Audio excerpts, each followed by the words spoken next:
Selamat pagi Ibu Nur Hayati Siregar. Perkenalkan, saya Septiani Cahyo dengan nomor NIM 250 30 10 20 20 dari kelas AK 702. Pada kesempatan kali ini saya akan mempresentasikan tugas dari mata kuliah Audit Forensik Digital dan Audit Investigasi tentang analisis kasus fraud PT Asuransi Jiwasraya Persero.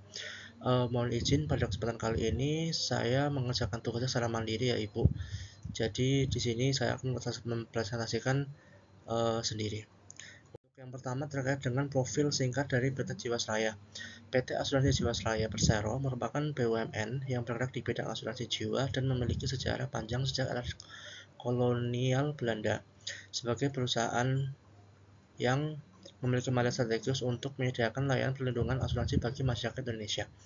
Dalam menjalankan operasionalnya, Jiwasraya berada di bawah pengawasan Kementerian BUMN dan OJK. Produk andalan dari PT Jiwasraya ini yaitu CS Saving Plan yang menawarkan imbal hasil relatif tinggi dibandingkan dengan instrumen pasar. Namun, sejak tahun 2006, perusahaan ini mengalami tekanan solvabilitas yang mencapai titik krisisnya yaitu pada tahun 2018 ketika PT Jiwasraya ini gagal membayar klaim sebesar 12,4 triliun kepada sekitar 17.000 nasabah. Berdasarkan hasil pemeriksaan BPK atas kasus ini, negara mengalami kerugian mencapai 16,81 triliun. Kemudian untuk indikasi awal fraud dan deteksi melalui audit investigasi, berikut beberapa indikator yang mengarah pada terjadinya fraud. Di antaranya ada imbal hasil tidak wajar sekitar 13-14% di atas rata-rata pasar, kemudian mismatch antara aset dan kewajiban, kemudian konsentrasi investasi pada saham beresiko tinggi atau yang bisa disebut dengan saham gorengan, dan ketidaksesuaian laporan keuangan dengan kondisi likuiditas real. Yang terakhir, pertumbuhan premi baru yang digunakan untuk membayar kewajiban lama.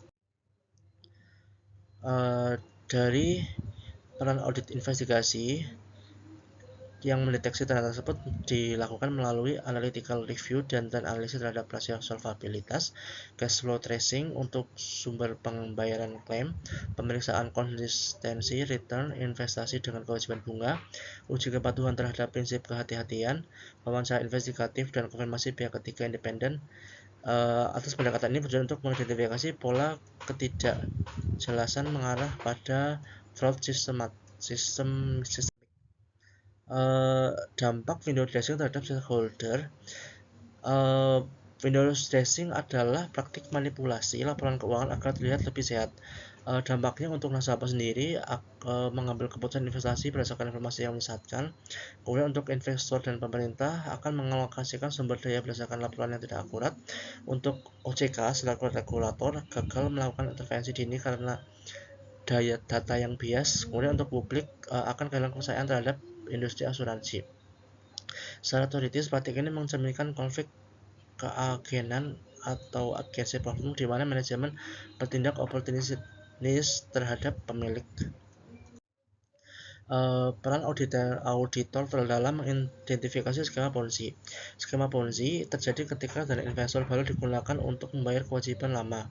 Auditor dalam hal ini dapat mengidentifikasi melalui pola berikut ini, yaitu analisis arus kas operasional, perbandingan antara pendapatan investasi real dan kewajiban bunga, evaluasi sustainability model bisnis, dan analisis pertumbuhan premi versus pertumbuhan laba investasi. Jika kewajiban dibayar dari premi baru bukan hasil investasi, maka terdapat indikasi Ponzi-like structure. Berikutnya terkait dengan kolusi dan tantangan audit investigasi. Kolusi antara manajemen dan manajer investasi memperumit audit dikarenakan dokumen dapat disiapkan secara terkoordinasi, transaksi tampak legal secara formal tetapi merugikan substansi, dan bukti manipulasi tersembunyi melalui layering transaksi. Untuk mengatasi kolusi tersebut, audit investigasi dapat menyiasati dengan melakukan beberapa strategi, diantaranya digital forensic investigation, pemeriksaan beneficial ownership saham, analisis transaksi tidak wajar atau unusual transaction testing, konfirmasi independen kedua kustodian dan broker, dan data analitikan berbasis big data. Kolusi menekan risiko detection failure sehingga auditor harus melakukannya secara profesional. Untuk pelacakan dana saham atau yang disebut dengan dana saham gorengan, teknik audit investigasi yang digunakan adalah testing aliran dana dari dinamika investasi, rekonsiliasi transaksi pembelian saham, analisis harga pasar dengan harga akuisisi, identifikasi afiliasi antara manajemen dan emiten, uji konsentrasi risiko portofolio.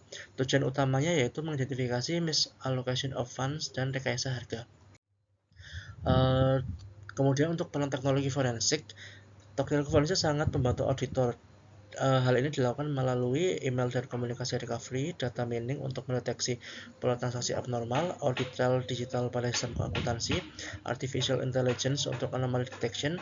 Dalam fraud investigasi berskala besar, teknologi menjadi alat penting untuk menganalisis jutaan data transaksi. Respon auditor terhadap laporan tidak sesuai standar.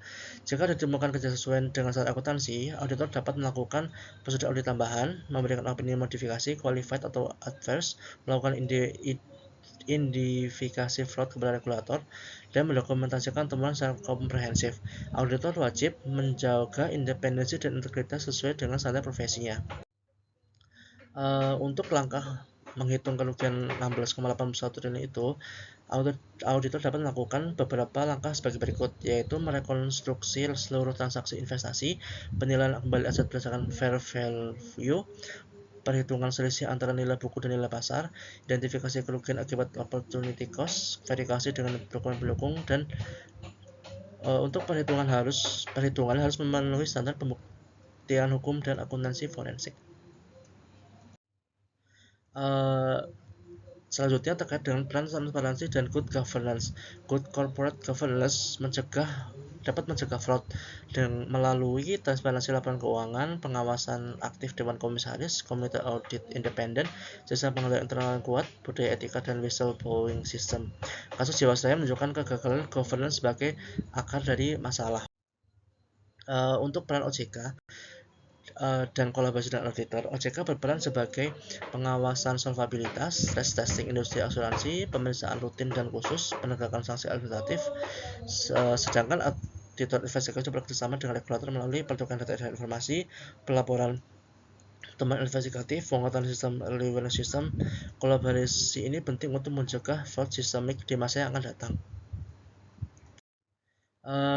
Kesimpulan dari presentasi tersebut, kasus Jiwasraya merupakan contoh kegagalan sistem yang melibatkan fraudulent financial reporting, asset liability mismatch, skema ponzi, kelemahan pengendalian internal, kegagalan tata kelola, dan keterlambatan pengawasan dari regulator. Fraud berskala besar tidak terjadi secara spontan, melainkan akibat kombinasi tekanan finansial, peluang akibat lemahnya pengendalian, kapabilitas pelaku, dan kurang transparansi. Kasus ini juga menjadi pelajaran penting bahwa keberlanjutan perusahaan asuransi sangat bergantung pada integritas manajemen, efektivitas sistem pengendalian internal, serta pengawasan regulator yang proaktif. Demikian yang dapat saya sampaikan, Ibu. Mohon izin jika ada kekurangan. Terima kasih. Wassalamualaikum warahmatullahi wabarakatuh. Selamat siang.